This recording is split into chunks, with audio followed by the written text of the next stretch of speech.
Mike, what are you doing up, man? Mike, you all right? Mike, you cool, buddy? Mike, is everything okay? What's the matter, Mike? Mike, you have a bad dream? Blue light.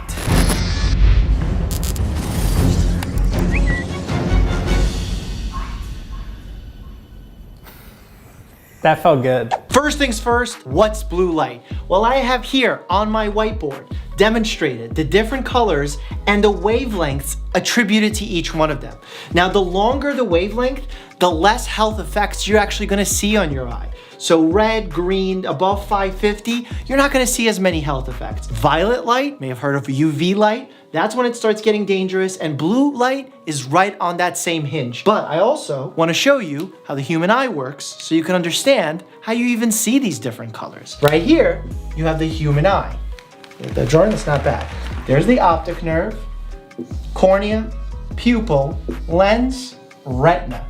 Right here, when the light comes in, it goes through the eye, goes right here to the retina, and it hits, I'm gonna zoom in, bam, zoom in mode, these photoreceptors. These photoreceptors are what allow you to see color. And there's 4 types of these photoreceptors, 3 of them being cones, 1 of them being rods. The cones are red, green, and blue, and they allow you to see color in the daytime. Rods allow you to see at night without any color. The way that I actually memorized this in med school is C for cones, C for color, rods for dark, DR. What am I? A doctor. You're a quick learner. I love it. Let's give a huge thank you to our recurring sponsor, Movement.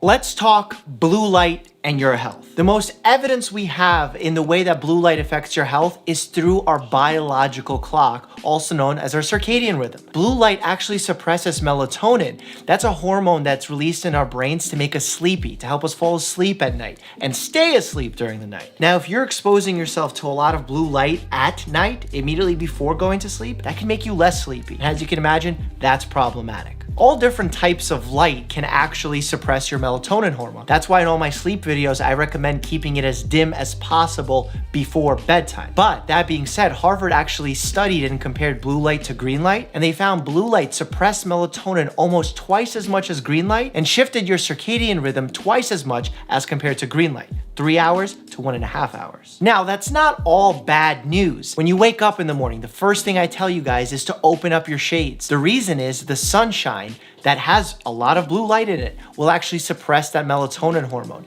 making you less sleepy, more alert, and resetting your circadian rhythm so that you can fall asleep easier for the following night. This actually brings up an interesting dilemma because as we're moving to become more energy efficient, we're using more LED lamps, more fluorescent lights, as opposed to the traditional incandescent light bulbs. And while that's great for the environment, that may come at a personal health cost. So how do we balance this moving forward? I think in the future, we're gonna have lamps that release blue light, but perhaps the coverings of the lamps can actually filter some of that blue light out, unless we have a major innovation in the next 5 to 10 years, which can also be a possibility. Let's talk about a couple health conditions for your eyes where blue light is not necessarily the culprit, starting off with eye strain. Digital eye strain, also known as computer vision syndrome. This happens when we're staring at a computer, TV, cell phone screen. When you do that for a long period of time, people tend to develop this eye strain, this eye fatigue. The real reason this occurs is from that intense focus that happens, leading to muscle fatigue around your eye, and also because when you're that focused, you're not blinking as much. And not blinking as much leads to more dryness, which leads to irritation, burning, stinging. And guess what?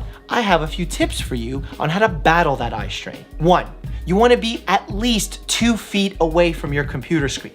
2, if you're going to be staring at a computer screen for a really long period of time, think about using eye lubricating drops. And 3, this one's my all-time favorite, 20-20-20 rule. Every 20 minutes, you want to stare at a point that's 20 feet away for at least 20 seconds. This will allow your eyes to relax, the muscles to recover, and for your focus to regain. This is the most important step in preventing or treating digital eye strain. Macular degeneration. This is the center portion of your retina. And if you lose your macula, if you have degeneration, you actually lose the central part of your vision. There's been some evidence linking UV and blue light exposure to the acceleration of age-related macular degeneration. But here's what we actually found. It takes an enormous amount of blue light to actually do damage to this part of your retina. So if you stare at the sun where there's a tremendous amount of blue light, absolutely you can cause yourself some damage. But when we look at research and we see the amounts that you're getting from your screens, it's a lot less and probably not enough to the degree to cause significant damage. In fact, when you compare blue light exposure from electronics to aging, smoking, being overweight, cardiovascular disease, high blood pressure, the electronics are just a minimal risk and not something you should spend a lot of time thinking or worrying about. So how do we protect ourselves from blue light affecting our ability to fall asleep and altering our biological clocks? My recommendations actually fall in line with Harvard Public School of Health. First, get rid of the screens at least 2 hours before bedtime, maybe even 3 hours if you can. 2, use dim lights before bedtime, ideally red dim lights. Red lights are less likely to shift your circadian rhythm and affect your sleep. 3, consider blue light blocking glasses if you have late shifts or have work to do at night. Researchers from the University of Toronto actually studied this exact concept. They broke up individuals into 2 groups. The first, who were exposed to bright light while wearing blue light blocking glasses. The second group, who were exposed to dim light without any glasses. And they found their melatonin levels were exactly the same, further strengthening the concept that blue light actually suppresses your melatonin secretion. These Movement Everscroll glasses I'm wearing right now are actually filtering out blue light, and I wear them when I answer your YouTube comments or watch videos late at night on the computer. I'm a big fan of all the different styles that Movement has of these Everscroll glasses. This one is called the Ingram Crystal style. I like it because it's different than my traditional glasses that I usually wear. If you want to get a pair for yourself, if you're one of those night owls or someone that likes to spend time late at night on their computer, there's a link down below to movementwatches.com. Click it, you're gonna get 15% off of your purchase. If you want to know the truth about acne and chocolate, click here. Or if you want to know the truth about swallowing your gum, click here. Was grandma right? Which one are you clicking on? As always, stay happy and healthy.